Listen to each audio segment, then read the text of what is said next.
In front of me is DUOQIN F22 Pro, and today I would like to show you how you can apply Apple layout on this Android. All you need to do is open Play Store and get this app called LauncherOS from Launcher Studio. When it's ready, go into Devices Settings, hit Apps, scroll to access default apps, and scroll again to click on Home app.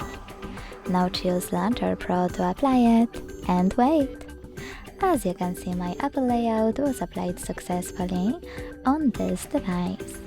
To make some changes, just access Launcher app and adjust all of those Launcher settings.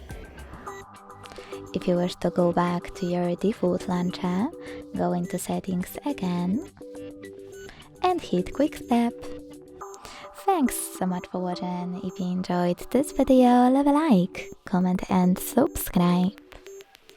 Bye!